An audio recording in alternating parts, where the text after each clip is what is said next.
Olá, bom dia. Hoje nós vamos falar de um assunto bem delicado, adoção. No Brasil existem cerca de 30 mil pessoas habilitadas a fazer essa adoção e mais ou menos 4 mil crianças à disposição desses adotantes. Falando assim, parece que a conta é fácil de dividir, né? Mas não é não. A conta não fecha de jeito nenhum, não bate. E por que não bate? É sobre isso que nós vamos conversar no programa de hoje. Nós vamos conversar aqui com o Abel Lima dos Santos, que é presidente do Grupo de Apoio à Adoção.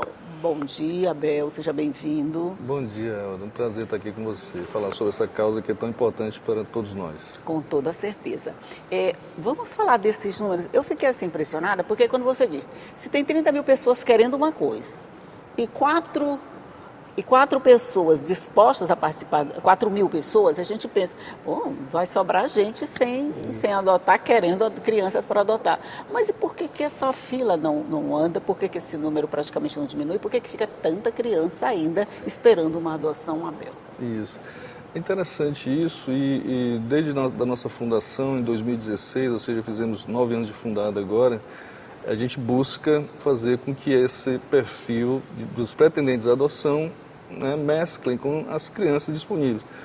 Existem perfis variados, faixa etária, etnia, se tem grupo de irmãos, se tem doença, enfim, o que é impossível para mim pode não ser impossível para você. E isso foi o que eu vi dentro da experiência do abrigo, como gestor, que trabalhei por um momento, e a gente via que aconteciam adoções de formas variadas. Nós estamos falando de seres humanos. De seres humanos, né? Então, essa quantidade que é bem maior de pretendentes à adoção é que a gente busca trabalhar para que eles mudem o perfil, e aí existe um sistema na justiça que faz com que ele vá lá no seu cadastro, olha, eu estou aqui inscrito, habilitado para adotar uma criança de 2 anos, mas eu resolvi mudar, eu quero adotar uma de 5, uma de 8, uma criança negra, uma criança com deficiência, enfim, é a questão do perfil da habilitação. Pois é, você chegou no ponto que eu queria, o que é que está atrapalhando essa conta para ela fechar?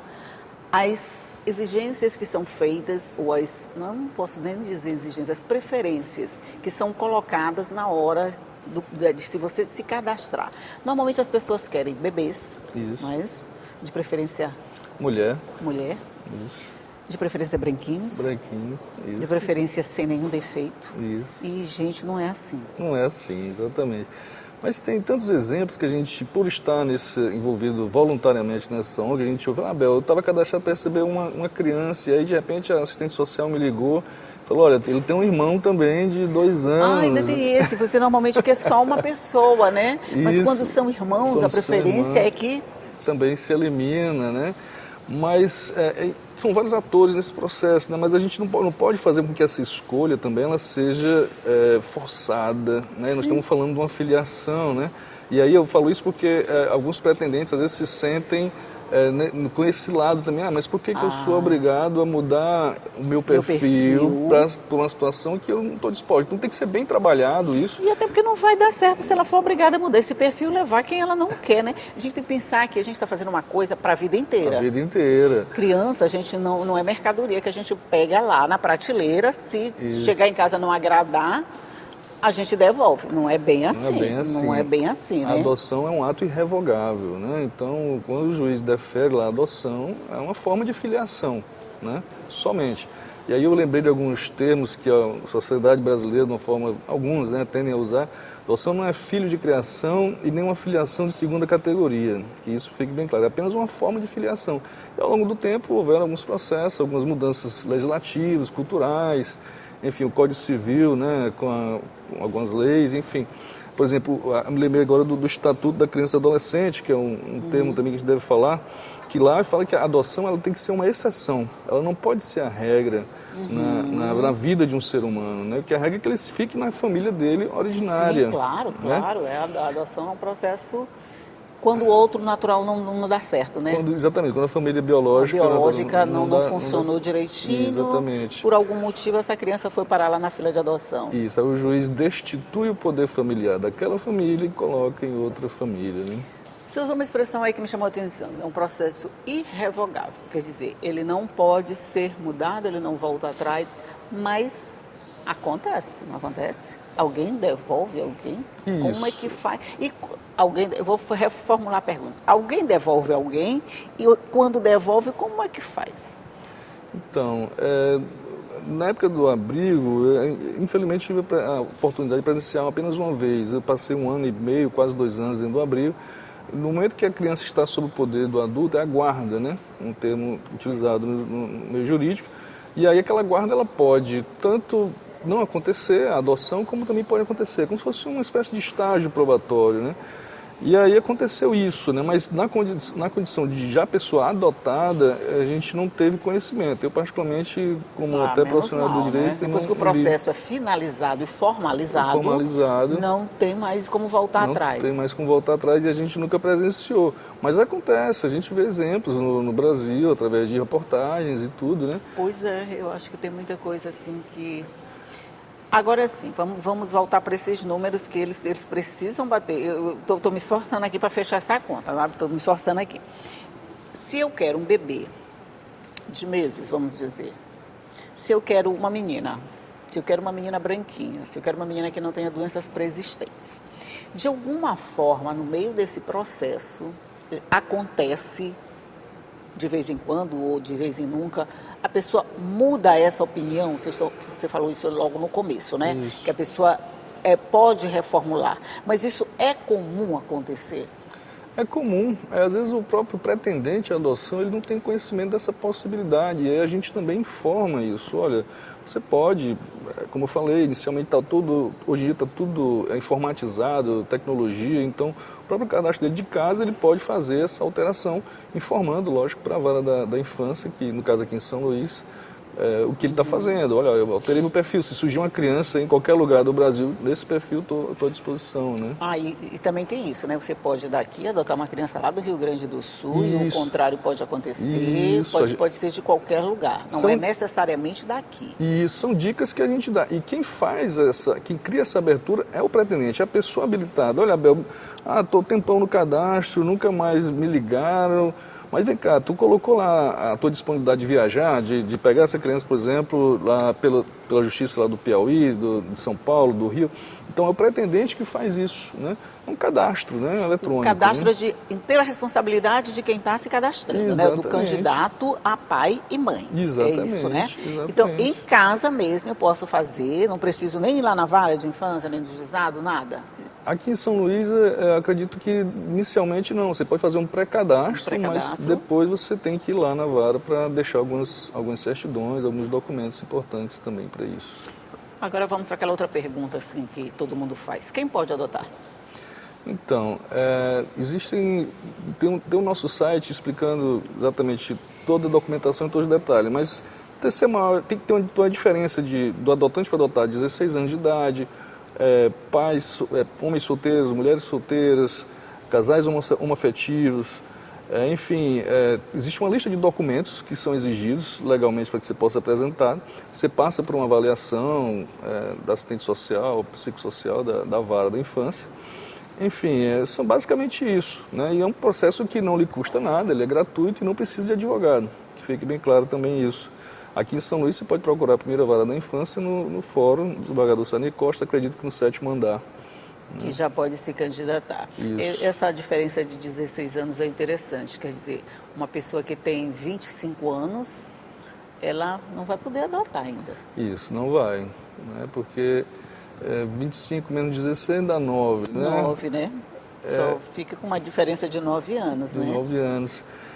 Nesse caso, especificamente, eu acho que na condição, por exemplo, se você tem 16 anos de idade, vai adotar um bebê recém-nascido, você não pode, pegando essa regra desse exemplo que eu dei.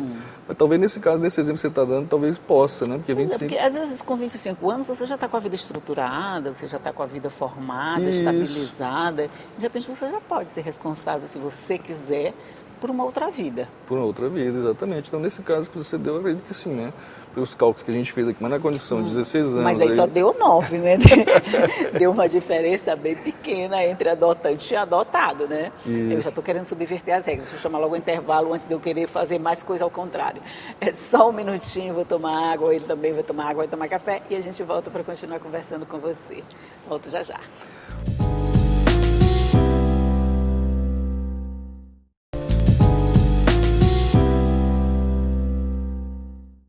Já estamos de volta falando aqui sobre adoção, as dificuldades, as facilidades, os problemas que todo mundo tem nesse processo, que não é simples, não é fácil, mas é possível. E só para corrigir, eu estou falando aqui com Abel Lima de Santana. Eu falei Santos, ele nem me corrigiu, não disse nadinha, ficou quietinho aqui, tá? Que é presidente do grupo de apoio à adoção. Certinho agora, não tá? Eu já estou mudando teu nome, eu nem vou te adotar. Tá certo. É só corrigindo mais uma vez, é o ex-presidente cofundador, mas tudo ex-presidente e cofundador, pronto. No caso, se eu vou adotar uma criança, eu chego lá e me encanto com uma criança, por exemplo.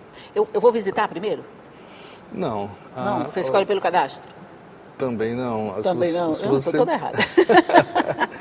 Se você pensou em adotar e for lá no balcão da Vara da Infância, logicamente vão solicitar alguns documentos e pedir que você participe de um curso pretendente à adoção, que você pode fazer presencial, ótimo, como você pode fazer EAD.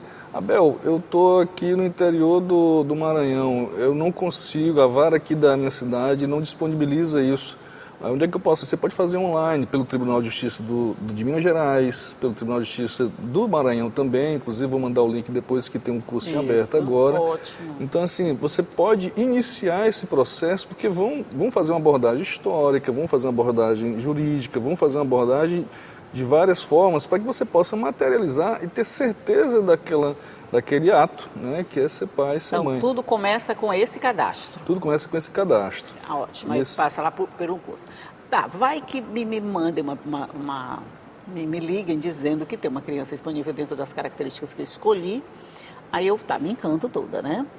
Quando eu descubro que ela tem um irmão, vou botar só um, às vezes tem mais de um, né?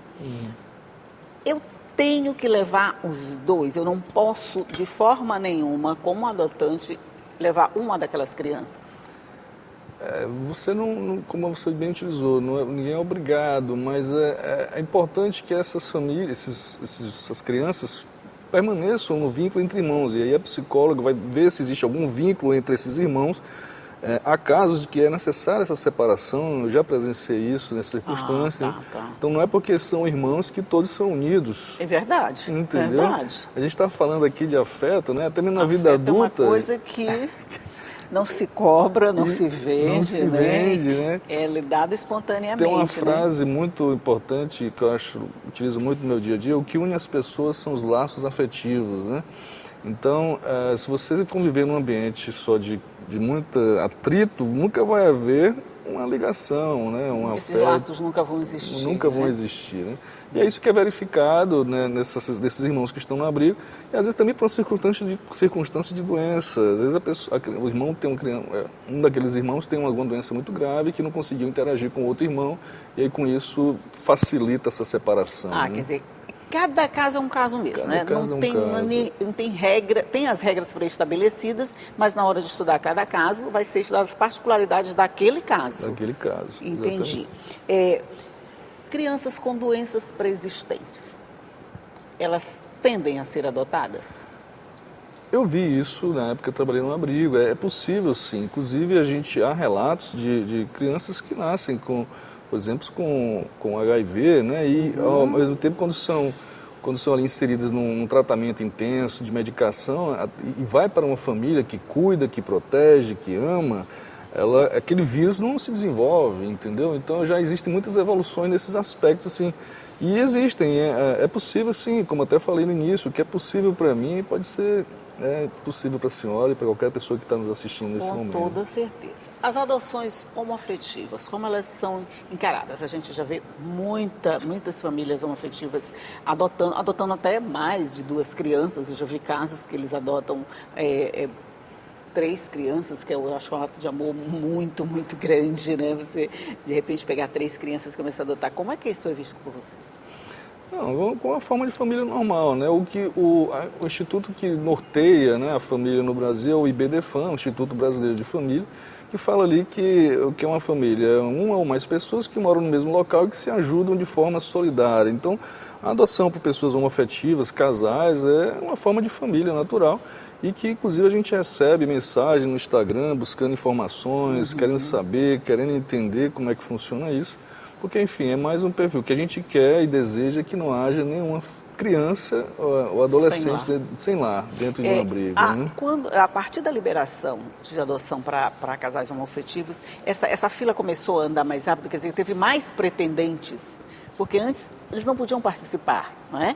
À medida em que libera mais alguma coisa, esse montante de adotantes fica um pouco maior e as chances dessas crianças serem adotadas também crescem um pouco mais, não é? Esse dado eu não saberia lhe informar, eu vou ter que ser bem realista com a senhora, mas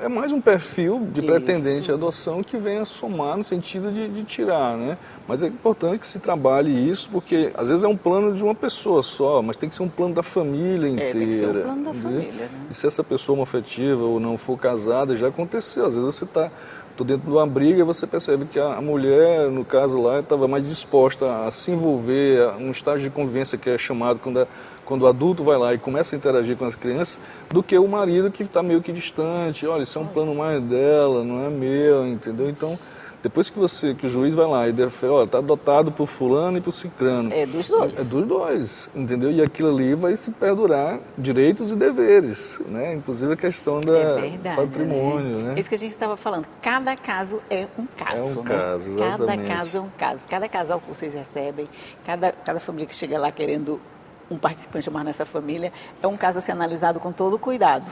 Isso, é uma causa de vida para mim, para muitos. Falar de adoção para mim é sempre um grande prazer. Começou através de um trabalho de faculdade, me formei aqui na FACAM, e a importância do grupo de apoio na construção de uma cultura da adoção, né? E aí a gente, graças a Deus, tem tido muitos voluntários, ajudado muitas pessoas, ajudado toda a rede envolvida, e de forma voluntária, isso que é mais gratificante. Um outro problema que eu vejo é que completou 18 anos no abrigo, não pode ser mais adotado e tem que sair dali, é mais ou menos assim? Isso, atingiu 18 anos a maioridade, então não se trata mais de vara da infância e juventude, se trata de vara da família, se no caso se houver interesse de ser adotado por uma pessoa adulta, estamos falando de 2 adultos, né? E ele saindo do abrigo, o institucionalizado, que são as crianças e adolescentes que passaram muito tempo no abrigo, são seres humanos que foram podados em alguns comportamentos, alguns, como é que eu posso dizer, em algum jeito de ser. Por exemplo, e aí é uma frente de atuação que a gente trabalha, a gente consegue arrumar alguns empregos no mercado aqui para eles. E aí, um exemplo que eu quero citar é que esse jovem, 18 anos, 19, ele chamava todo cliente de tio. Por que ele chamava de tio? Porque lá no abrigo ele chamava também de tio. Ele leva esse comportamento para o mercado de trabalho. Mercado de trabalho.